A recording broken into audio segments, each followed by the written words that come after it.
Hello and welcome to my channel. If you are new here, my name is Jaxie and I just do a lot of lifestyle and motherhood content. Today I'm really excited for this video. I'm going to be sharing my successful VBAC birth story with baby number 2, Calibri, and just kind of going into detail on what happened throughout that day. I have a few clips that I took like vlogging and I'll insert those like need be into the story. And I'm just really excited to share what happened and the ups and downs, the highs and lows. It definitely wasn't what I had like planned it out to be, or definitely missed some of the things that I wanted it to be, but overall it was successful and I was healthy and baby was healthy, and I would say it was a pretty good birth experience. It wasn't I'll do a little backstory here in a little bit, but I'm excited to share with you guys what happened and also a few tips at the end, what I feel like helped me have a successful VBAC and helped me mark off a couple of the boxes of the things that I did want to happen for this last birth experience. Okay, let's go ahead and get into it. I do have some notes and like big points, so hopefully I don't miss those throughout and don't get carried off too much on tangents and stuff, but I just want to give what happened I guess the day before we get into like my labor experience. So I was 41 and 1 and I was going in to get a biophysical and also just my regular appointment for that week. My OB wanted me to be induced that Friday, I think what do we have planned? We had planned on that Monday and I wanted to be induced Friday. I wanted to push it back. And because of that, she didn't agree with it. She didn't want me to go past 41 weeks, even though I was induced on 41 and 1, or supposed to be induced on 41 and 1, so it didn't make much sense to me, but it didn't happen anyways. So I went through my biophysical, and it's just where it's kind of it was just a ultrasound over the baby and making sure that she was moving good, her weight was, and that was basically it. It went really fast. It went really well. The tech said that she was like 8 pounds and something, which if you don't know, like ultrasounds, like measuring weight, are usually very inaccurate. Like they can be different, like it could be 2 pounds up or 2 pounds lower. So basically I just didn't pay attention to what she said about the weight, because normally I think my doula said that she has never seen like a case where they like said this is how much your baby weighs and that's how much the baby weighed when they came out. So yeah, my doula went with me and she asked a couple of questions and everything seemed great and fine. So we went to my regular OB appointment and everything was going good and we get into it, and then my doula was like, what's her blood pressure? And she was like, oh, I'm glad you said something, it was high.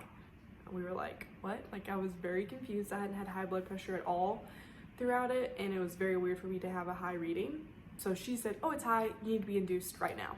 And we were like, whoa, like slow down. What else can we do? I had been through birth course and with my doula, like using your brains, like asking different questions. What are your other options, alternatives? If we do nothing, just asking like a lot of different questions before you just like go into something. So that's basically what we were doing. We asked for another reading and it was lower but still kind of high, I think, when the nurse came and did it, and then asking like our different options. We ended up agreeing with me going to be monitored more at the OB wing, the emergency department.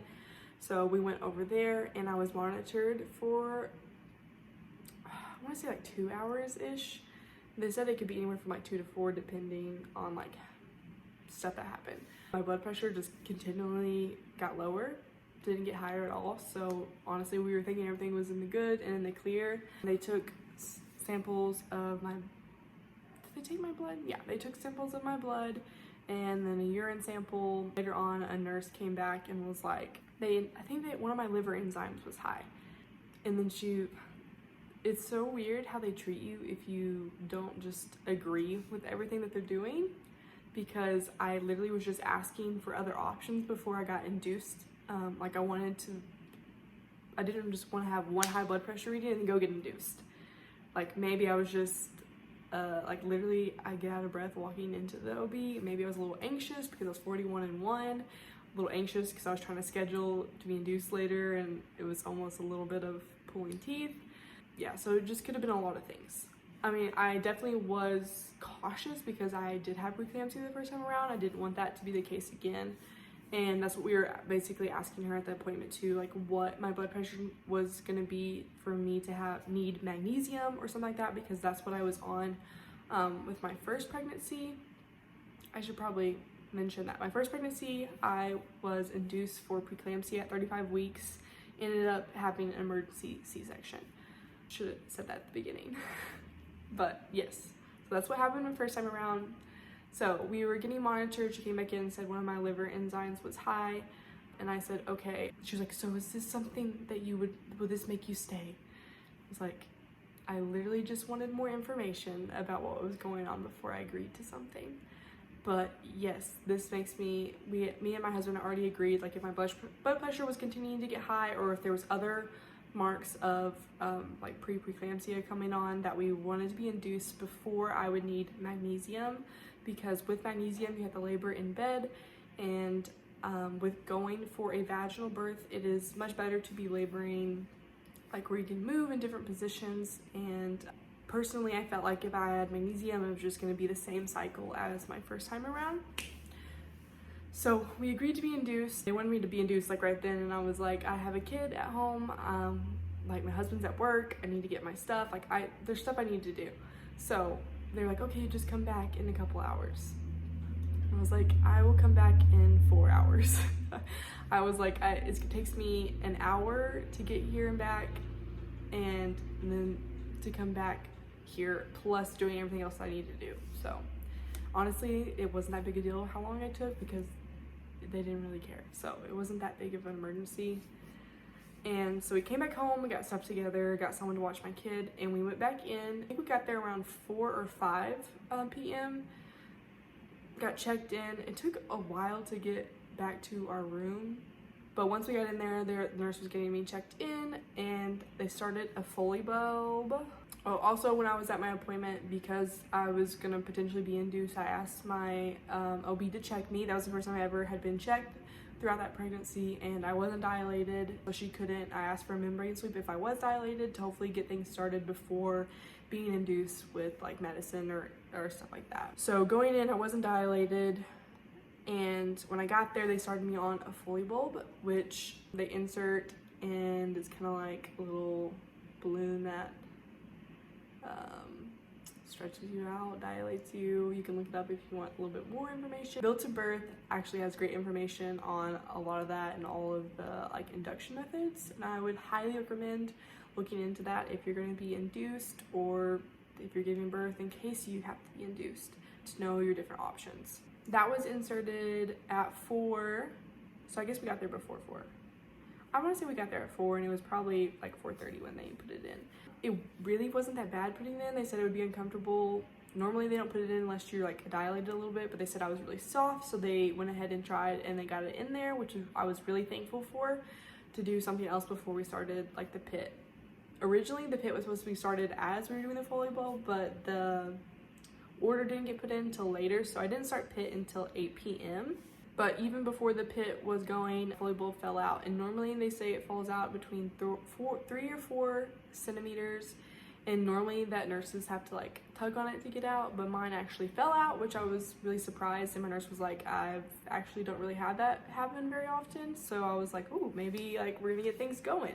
So I was checked, and I was 4 centimeters, 50% effaced, and baby was at -3 stations, so she hadn't moved really any, but I was dilating, which was nice. So they started me on pit. They started me on a low dose, and I think it's like they go up to every 30 minutes to an hour. Don't quote me on that, I can't really remember now. But it was supposed to be slow, especially since I had a C-section before. Pit can be, literally a lot of the medicines that they have can be worse for you and have risk of uterine rupture or your scar opening back up.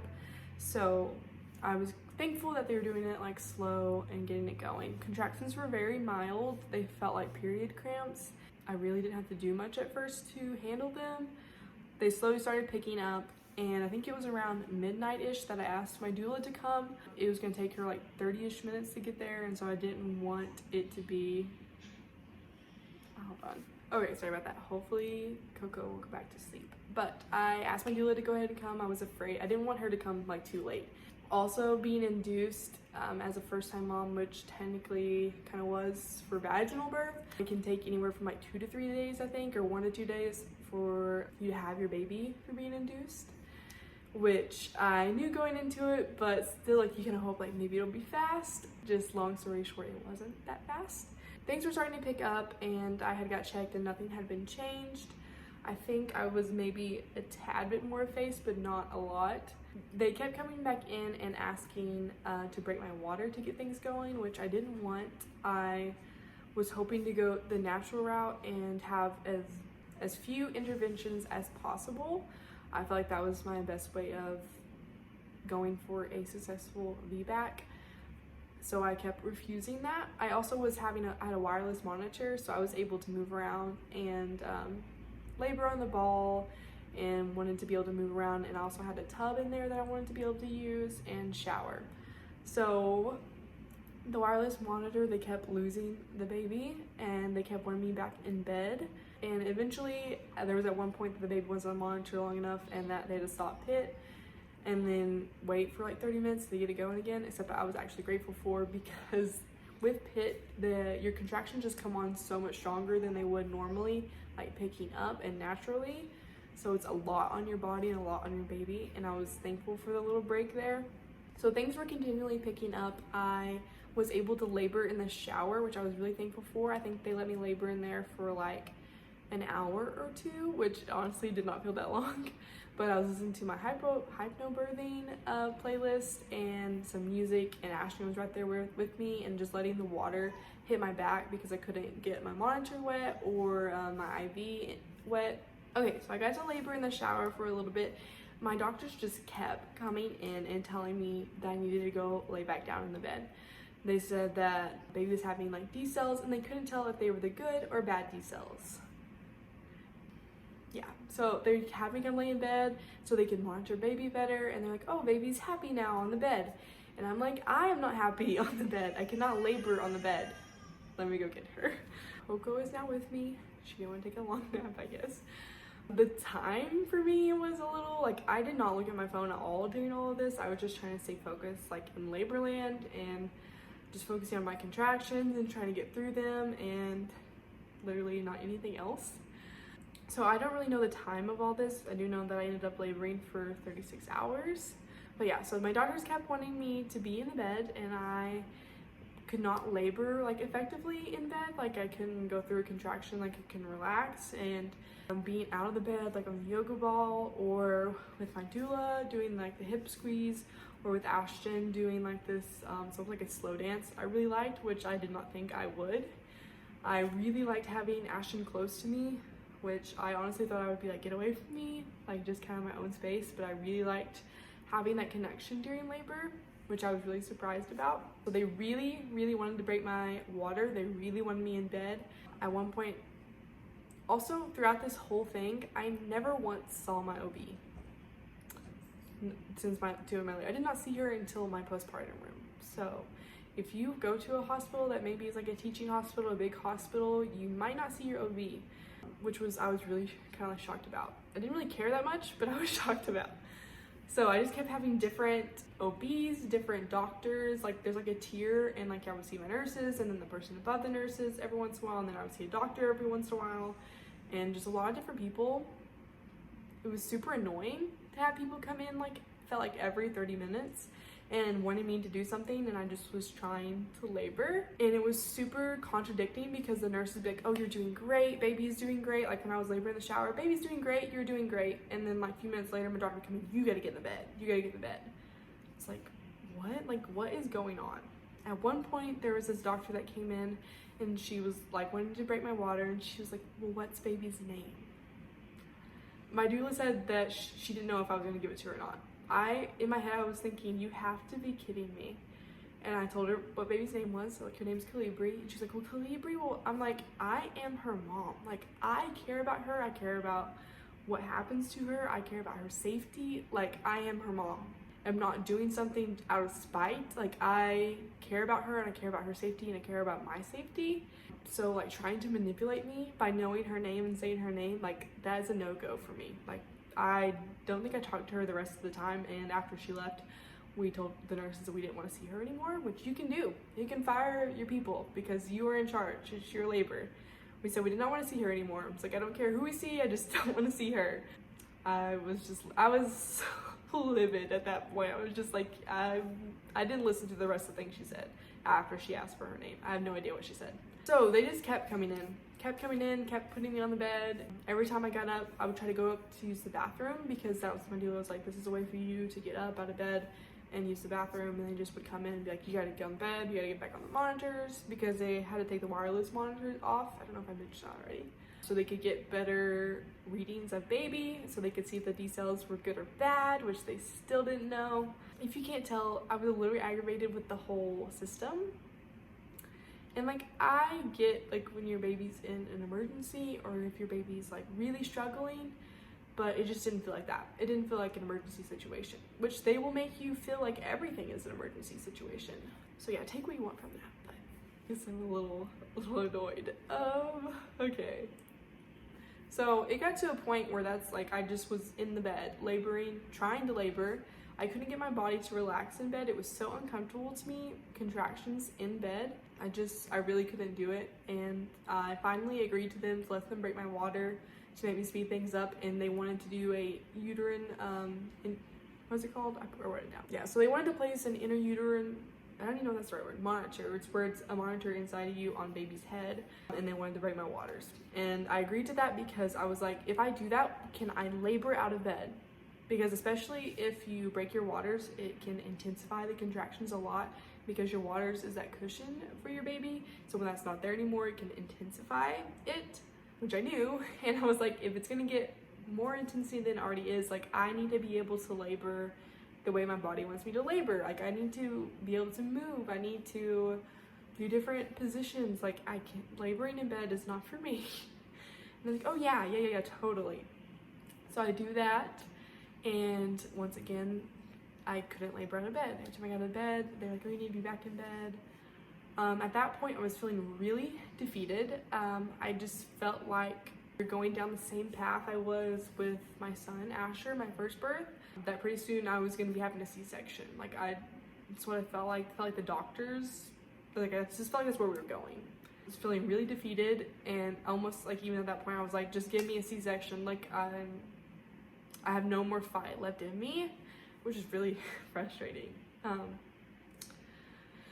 So talking to my doula and Ashton, like I remember I just asked Ashton, was like, can you please pray? Because I'm sorry, I didn't think I was gonna cry. I'm feeling angry. I was feeling really angry and frustrated with the situation that was going on. Being induced and all these things like were just piling on, and I wasn't getting the experience that I really wanted. Not even the experience, like I just wanted to be able to labor like a normal person. Yeah, so having him pray, and I just felt like a very much sense of peace and relief after that. I said, I need the epidural. If I'm gonna lay in bed and labor in bed, like I'm gonna need the epidural. Like I need to rest. I can't get my body to rest. If my body is not relaxed and rested, it's not gonna dilate, and I'm going to eventually need a C-section. Like, and I was pretty sure at this point I said, in at least I'll have the epidural already if I need a C-section. So it felt like it took forever for the anesthesiologist to get in there, and I'm honestly surprised they put it in, because like I couldn't, like with my contractions, like I could not move, couldn't sit still really. And super weird, this lady like literally was not giving me instructions on what she needed me to do, and that one hurt. Like it did not feel good. My first time around was not bad at all. I didn't feel it. The guy told me what to do, and this lady, I was like I'm pretty sure I asked like what position do I need to be in? Like, can you please tell me? And then my contractions went on, then she inserted it, and I was like, anyways, that experience was just really frustrating too. Finally got the epidural put in, and I was able to rest and sleep, and I felt a lot better. Also, strangely enough, when the night nurses would come in, things were so much better than when the day nurses were there. Maybe like because the doctors didn't care as much at night, but my next shift had came in at this point, and those night nurses were amazing. I was at a teaching hospital, so I think there was like a nurse, and then she'd have like her student with her. We did ask for as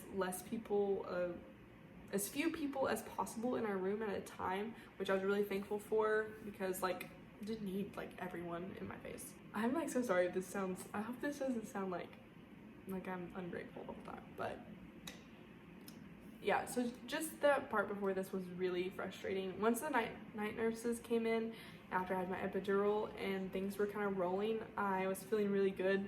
Those nurses were amazing. They kept moving me in different positions. They checked me and I was 6 centimeters, which I was like, thank you, Lord, I am in active labor. Like, I finally made it to this point. It didn't feel like very much longer. Once again, I have no idea the times of this. I had no idea what time it was, no idea what day it was. So she came back. I was feeling a little bit of pressure, not a ton, not enough for me to be like to say something yet. I also kind of just wanted to let my body like do its thing a little bit before I was like trying to push. But the doctor came in and wanted to check me, and I was ready to push. And at that point I started shaking uncontrollably. I think just because of nerves, and probably the epidural like can do that to you sometimes too, but it was definitely worse when I was thinking about it, and like nerves and shaking. So I did a few practice pushes. They were really great with working with my preferences, and I wanted to try different positions that would help. Doula was holding like a sheet, I think, and I was holding onto the sheet while we were pulling. That one was the best for me. Maybe I can insert a picture of like what I'm talking about, because I don't really know what it's called, but that one was the best for me. And we did that a few times, and then a doctor came in. I ended up having an infection. They checked my temperature and it was high. I had a fever, which I was like, I'm glad you told me that, because I was starting to feel like crap. Like I thought I was just really tired, but I had a fever. But then she told me, like, if baby doesn't come out soon, you're gonna have to have a C-section. And I think everyone knew. At that point I was like, no, like I did not get this far for me to have a C-section. So I pushed her out really soon after that. It was honestly really great when the doctor that was going to deliver her came in. She was so much more vocal with me, which I really appreciated. Like I needed to know, like, oh, I could feel the contractions, but I couldn't really tell what like I was doing down there because of the epidural. So they let me push with my contractions because I could feel them, which I was kind of surprised but grateful for. But she would tell me like, oh, you're doing a great job, mama, keep going, great job, and like kind of like talk with me, which I really needed because I couldn't tell what was happening. So we finally Ashton actually tells us, so funny, that baby was crowning and he was like, look down. They let me touch her head too, which was so cool. I'm just a little bit of a it was so cool. Anyways, Ashton said that she was crowning. He was like, wow, her head's really small. And then like watching, he was like, okay, yeah, no, her head is not that small. Like he was just so shocked because this was our first experience having a baby vaginally. Oh, Happy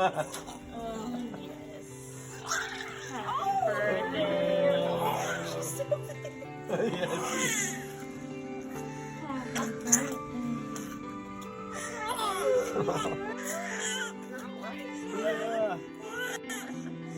Yeah.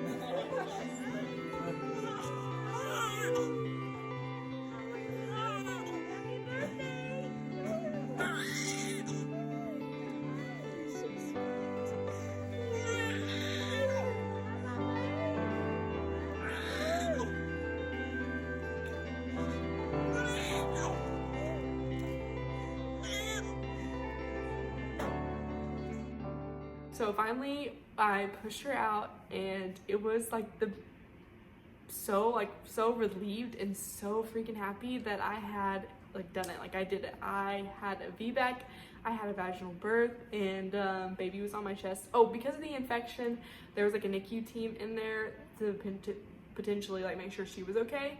She was great. My nurse that was in there was awesome, because they kept saying like, are we gonna see baby?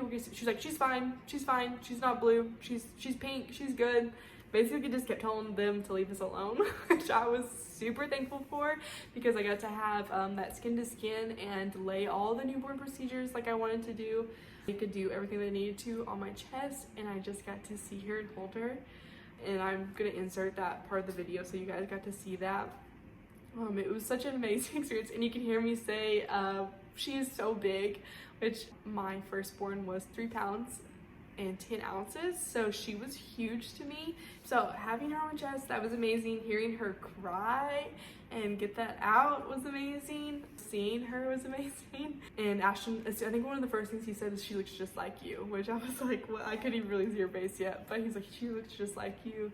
And I could tell he was so like stoked and happy for me, and he did such a great job. Him and my doula, he will tell you that if we could, we would pay her $1 million. She was amazing the whole time, just helping us, like asking questions that we couldn't think of at the moment. She had essential oils going. She literally did not sleep the whole 36 hours until after I got my epidural and I told her to go rest or like go get something to eat, and she like fell asleep accidentally.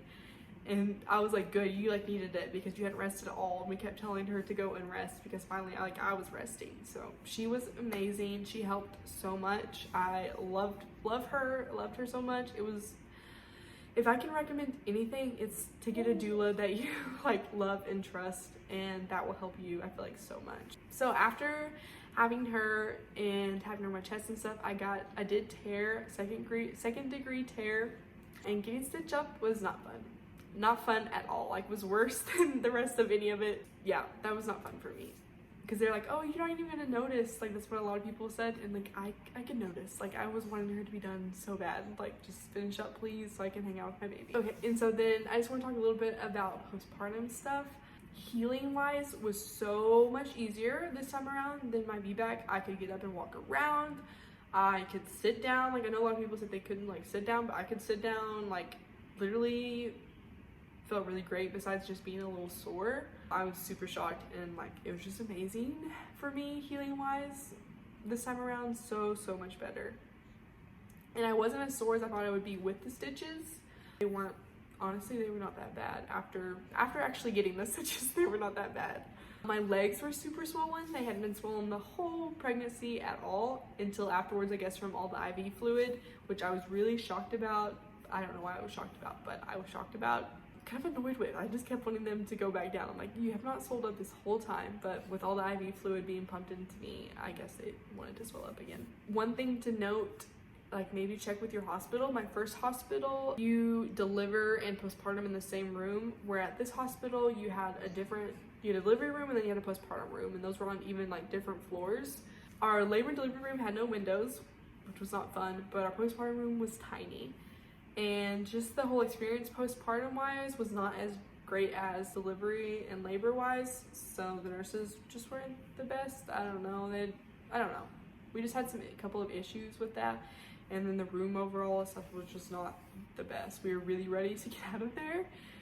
I also wanted to mention that at this hospital, all of my like postpartum stuff was like an off-brand type, and they just weren't as well and didn't work as well. And I almost would have wished I would have asked what stuff they had, because I think I would have rather have brought a lot of my own, which luckily I did bring a few things of my own, which I was thankful for. At my first hospital, like all the things were great. Like the diapers were great, and the like underwear stuff that they give you was great. They had regular dermaplast and the, I almost said Vicks, what are they called? Like the witch hazel circle rounds. Why can't I not think of what they're called? Anyways, you know what I'm talking about, hopefully. I will insert like what they are, because I know I cannot think of it. So all that stuff was like off-brand, and I guess I'm a little picky because I just didn't like it as much. Now I just want to give you a couple of tips that I feel like helped me have a successful VBAC. The number one thing for me is to learn, and educate. Like, learn about birth, learn about your body, educate yourself on birth. Like, that is my number one tip. Just knowing like all your different options and all these different things, how to labor, how to breathe through labor, like what your body actually does through labor, all the induction methods. Like, I cannot recommend the Built to Birth course more. Like, it was amazing, and I would recommend that to everyone, even if it's not that course, but to learn about your body and learn about birth.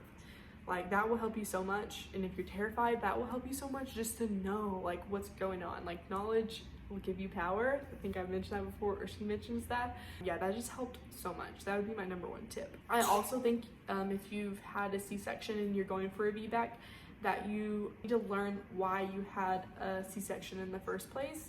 So one of the things for me was I had preeclampsia, and then I was also induced and had epidural really early on.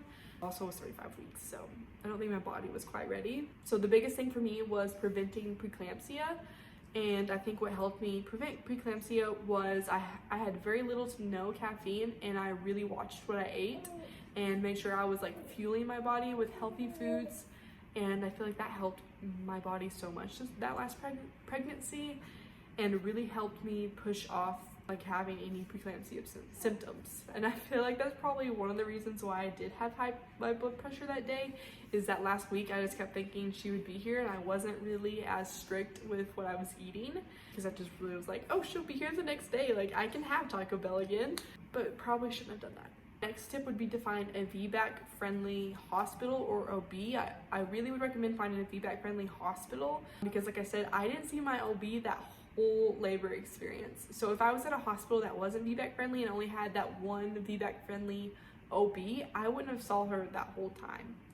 So I was very thankful to be at a VBAC friendly hospital where all of the OBs were perfectly fine and like wanted me to have a VBAC, even though I didn't feel like that sometimes. But most of the nurses and most of the doctors were very encouraging and helping me achieve my VBAC. Last thing, but another big one, is hire a doula, or maybe do midwife care. But I still would recommend hiring a doula that you love and trust. She was amazing, and like I said, my husband was like, I wish we could pay her $1 million.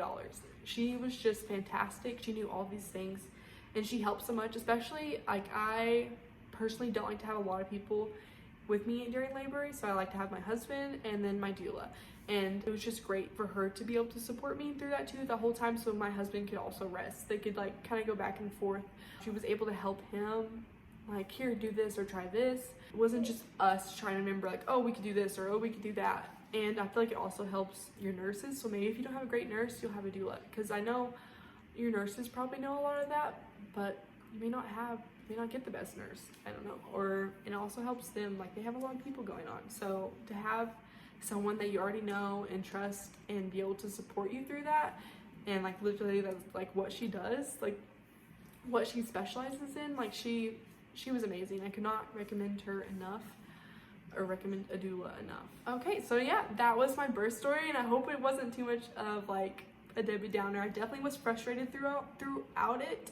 I was definitely thankful at the end and very happy that I was able to have a successful VBAC. Definitely would like to try things different next time around. I actually have already looked into midwives in my area to see if they take VBAC patients, which they do. Me and my husband have already talked about potentially having a home birth next time around, which I would love. So I'm super excited about that, but definitely thankful for everything that happened with Coco and her birth story. I'm glad things turned out the way they did, and I hope that you can learn and take away from my birth story, and I hope you enjoyed it. I don't know, I'm gonna show you little Coco since she is right here. Here's little Coco Bean. She is 3 months now, and she is just the sweetest little baby. Ashton still thinks she looks like me, so I don't know. It's hard for me to see anyone else in my babies besides like my babies. I don't know if that makes sense. Maybe other moms can relate. But this is my little Coco Bean. My little Coco Bean. She has so many nicknames. Can you say hi? This is my sweet little girl. But thank you guys so much for watching. And once again, I hope you learned something and took away, or maybe just enjoyed listening to me talk about our birth story. I love listening to people's birth stories. So if you have maybe something you'd like to share about your own, leave it down in the comments. I love reading through them and looking at them. I love chatting with you guys about things. If you have any questions or for me about my birth story, I'll happily answer them down below. And don't forget to like and subscribe. Thank you guys so much for watching, and we'll see you in the next one. Bye.